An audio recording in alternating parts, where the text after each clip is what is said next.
Hey everyone, today we're going to continue our look at click protection techniques. In the first video we covered the isTrusted property and how you can get around it with a simple tamper monkey script. Today we are moving on to the second common protection method, which is based on the shadow DOM, and at the end we'll write a possible tamper monkey script to bypass it. Of course, in a real world scenario you could use more powerful tools like CDP or web extensions, but for our purposes we'll try to manage without them. Alright, let's dive in. First, let's break down what the shadow DOM actually is. The clearest way to demonstrate this is by looking at the shadow DOM of built-in browser elements. You all know what a file input field, input type file looks like. You can see that visually this element consists of a button and some text. However, in the DOM tree, it's represented by just a single element, input type file, but it actually has a shadow DOM inside of it. To see it, we can go into the DevTools settings, scroll to the Elements section, and check the box for Show User Agent Shadow DOM. If we do that and go back, we'll see that the input isn't just a single element anymore. It's an element with component parts. If we expand it, we'll see a shadow root. And if we expand that, we'll see the button and the text. So what you see visually, a button and text, are actual real elements located inside a shadow DOM. In this case, user agent means it's a built-in shadow DOM for native browser elements. One of the main properties of the shadow DOM is isolation. That's really the whole reason it was invented as part of the web components concept, where you have isolated, self-contained components. Whatever is inside the shadow DOM is effectively cut off from the outside world, meaning the main page. This is how it achieves the encapsulation that's central to the idea of web components. For example, if we go to the console and try to access the document element, which is our HTML element, and get its inner HTML, we'll see that there's no shadow DOM in there. It just doesn't show up. The same thing happens if I select the input type file element itself and check its inner HTML. I won't see anything there either. And if I check its outer HTML, I'll just see the plain input type file tag. This encapsulation is one of the key features of the shadow DOM. You can read all about this in the documentation. You have your main DOM tree, and you have a host element. A shadow DOM or a shadow tree gets attached to this host. The elements inside this shadow tree don't interact with the main document's elements, and as you can see, you can't access them from the outside. We know there's a button inside, but if we try to find it with query selector, it won't work. We can find the input type file, no problem, but we can't find the input type button inside it. We can't find the span that's in there either. We just get an empty array, whether we're looking at the markup or using query selector all. Now, let's look at how we can create our own shadow DOM. For our guinea pig, I have this empty div element. We're going to try to attach a shadow DOM to it and put something inside. First, I'll select my div element so I can refer to it as $0. To attach a shadow DOM to this element, there's a special method called attachShadow. This method takes an object with a mode option. The mode can be either open or closed. Let's start by making an open shadow DOM. Open. After I run this method, we can go back to the Elements panel and see that the shadow root now exists inside the div. It even says open in parentheses. We can also see that the attachShadow method returned it to us. We didn't save it to a variable, but in this case it doesn't matter because the shadow DOM is open. This means we can select the host div element and use the shadow root property to access that shadow DOM anytime we want. This is the main difference between an open and a closed shadow DOM. If it's open, I can always get access to it, as long as I have the host element. I just grab the element and access its shadow root property. If the shadow DOM were closed, I wouldn't be able to use the shadow root property. In that case, I would have to save the reference to a variable to work with it. Let's create a closed shadow DOM now. Again, I have a div element. I'll use attachShadow on it just like before, but this time the mode will be closed. It's crucial that I save the result in a variable because it's closed, and I won't be able to access it later through the shadow root property. This is my one and only chance to get a reference to it. I'll hit enter, calling the attachShadow method. A shadow root appears, this time marked as closed. Now, if I try to select the div element, the host, and access its shadow root property, you'll see it returns null. No one from the outside can get this shadow root anymore. The only reference to it is the one I saved in my variable. With this reference, which is the closed shadow DOM itself, I can add things to it. I can set its inner HTML to be a button, for example. I'll hit enter, and a button appears, and it's located inside the closed shadow DOM. Pretty straightforward, I think. I didn't have to use inner HTML either. I could have created an element separately. For example, const div equals document create element. Then I could set its inner HTML to something like caption. And then I could append this element to my shadow root, just as if the shadow root were a regular element using append child. And you can see that this new div was added inside the shadow DOM, so I can work with it using inner HTML or by appending child elements. Once I've added these elements, they are now inside a closed shadow DOM. The only reference to this shadow DOM is held by my script. It would of course be protected within my script's scope and no one else could get access to it. Or so we assume. Let's pretend we don't have that reference. If someone tries to run document query selector all to find all the buttons on the page, they'll get an empty list. The buttons don't exist. Well, the button is there, but it's protected by a closed shadow DOM, so for all intents and purposes, it's not. If someone tries to pass the entire DOM tree using document element outer HTML, they won't find the button either. They'll see all the HTML, but the shadow DOM's contents won't be there. Just an empty div. They can't get to it with standard methods, and as you can probably guess, we can use this property in our application. Now let's go back to our clicker and try to protect it using the shadow DOM. We'll take our button and our score label and place them inside a closed shadow root to make it harder for attackers to get references to these elements. So we have the markup for the label and the button. We obviously want to put both inside because you'll likely want to make it difficult to access not just the button but also the label to protect against various parsers. So we can just move everything. To do this, we'll create an empty div element. Let's call it root, and we'll use this element as the host to which our shadow root will be attached. Then we'll move the original content into it.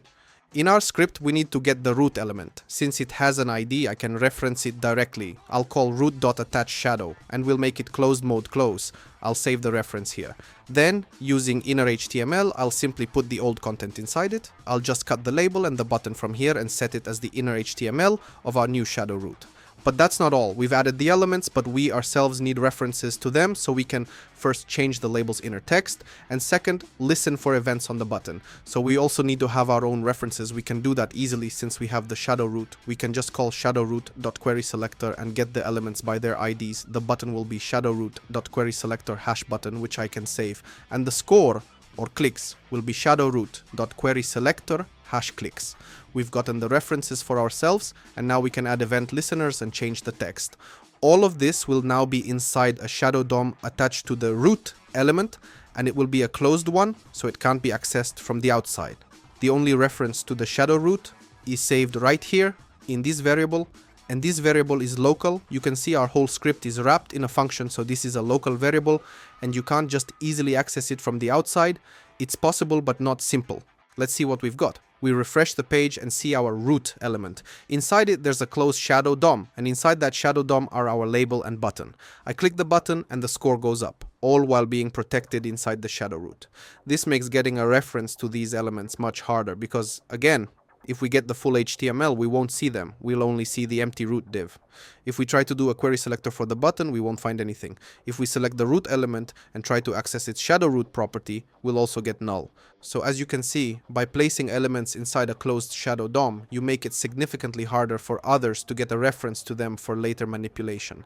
Of course, with DevTools open, I can just select the element and it will be available as $0. Here's my reference to the button and I can click on it and so on. But without DevTools, an external script can't access them that easily because they are protected by a closed shadow DOM. If it were open, they could of course get it using the shadow root property, but since it's closed, it returns null here. The only reference to it is saved in our variable, and we can interact with the shadow DOM through that reference. This is how we try to secure our application. It's like an extra line of defense. Also, don't forget that shadow DOMs can be nested. Nothing is stopping me from creating another shadow DOM inside this one, for example, another div inside the first shadow DOM. You could have a system like this. First, attach a shadow DOM to our initial root. Then add a second root element inside that first shadow DOM. Get a reference to that second root and attach another shadow DOM to it. Also closed, of course. Then you'd place your button and label inside that second shadow DOM. Finally, you'd get your references to the button and label from that second shadow DOM. If we go back, we'll see we now have a double shadow root. One shadow root, then a second one inside it. Keep in mind they can be nested as deeply as you want, which, of course, makes accessing them even more complicated. Now let's think about whether we can bypass this with TamperMonkey. Well, as you already know, we can't just get the button by running a simple query selector all command. We've already confirmed that. So if we want to get it, we need to somehow get a reference to these shadow DOMs. The first approach is to simply intercept the attach shadow method and make it so that all shadow DOMs are always created as open. If they are open, we'll be able to get to the button. Here's what the simplest implementation of this script would look like. We save the original reference to the attach shadow method. Also, notice that it's located on the element prototype, which tells us that it's an instance method. It's called on an instance of an element. We then override it with our own function that calls the original attach shadow method, passing it the original context, basically the element it's being called on, and we forcibly make the mode open. Let's save this, go back and refresh the page. We see that with this script active, all our shadow roots have become open. And with open shadow roots, I can get the first element simply by using document.querySelector for the root ID. Then I can access its shadow root property to get the first shadow DOM. Then I can get the second root from within the first one and access its shadow root property. This gives me the second shadow DOM, which contains the button. And the final step is to just get the button with query selector. And just like that, with a few simple steps, we have a reference to the button and can now work with it. We could do the same thing to get a reference to the label to parse its content, for example. When the shadow DOM is open, we can just traverse through the shadow root properties, even with double nesting, and get our coveted button and label to interact with them. However, this method has a significant drawback. Besides the fact that our override is pretty basic, and let's ignore for a moment that it could be detected with checks like toString and so on, how can the page tell that something is wrong? Well, it can simply see that its shadow DOMs are open. How can I defend against this? I can go into my code, get a reference to the root element myself, and right after I've created what I know should be a closed shadow DOM, I can check for tampering. I can write, if root shadow root is not equal to null, then I know that this shadow DOM has been intercepted. Because I created a closed shadow DOM, I expect the shadow root property to return null. If it doesn't return null, it means we've been hijacked, it's actually open, and I can just return from the function and nothing will run. The buttons just won't be created. Let's try this. We refresh. We see that the clicker simply doesn't start. The shadow root is open, the script detects that it's open, and since we tried to create a closed one but something else was returned, we assume the API has been compromised and we just refuse to continue. The clicker doesn't load. Meanwhile, if I disable my script and refresh the page, it works. It sees that the shadow DOMs are closed and it starts up. If I enable the script, the check is triggered and the clicker doesn't start. So let's think about how we can do this more cleverly. Because obviously just blindly forcing it to be open is not going to work. It's too easy to detect. The script realizes it's open and refuses to run. We need to be smarter. But how? Well, first, we can't always make it open. We have to respect the options that are passed in. If the original code wants an open shadow DOM, it gets an open one. If it wants a closed one, we have to create a closed one. But then how do we get a reference to it? It's actually very simple. We control the attach shadow method, which means we can save the reference for ourselves right here. We can get the shadow root and then return it to the calling code. And in between those two steps, we can do something with that reference. So if I create a global variable, like window.mySecretShadowRoots, I can name it something inconspicuous. I'll make it an empty array where I'll store references to all the shadow roots that are created. Then, when my version of attach shadow is called, I call the original attach shadow, passing it the element context and the original options. I save the reference to the newly created shadow root, regardless of whether it's open or closed. And before I return it, I push it into my secret array, just like that. This approach is much smarter, because if we go back and refresh, we'll see that the clicker starts up and works. The shadow DOMs are closed, as they should be. But I have my secret variable, window.mySecretShadowRoots, which contains, right there on a silver platter, references to the closed shadow roots. So I can just grab, say, the second one from the array, and having it right there, I can then call querySelector directly on that inner shadow DOM and get the button I'm after. And I can get the label too. As you can see, it's pretty simple. Instead of naively forcing the shadow DOM to always be open, I create it as it was intended to be, closed, but I save a reference for myself in a special secret array before returning it to the original code. This way, the application's check doesn't detect anything. It sees that the shadow DOMs are still closed, so it runs. Meanwhile, with our array of references, we can easily access all the elements inside any shadow DOM. Of course, this solution isn't perfect. As I mentioned, you could still check for the override using things like toString on the attach shadow function. But as a baseline, I think the idea is clear. Again, as you can see, this is all done with a TamperMonkey script without bringing in CDP or web extensions. Just by applying a little logic and cleverness, we can find a solution for Shadow DOM protection. I hope this video was useful and you learned something new, especially since Shadow DOM is used in a lot of places now, so you'll probably run into it.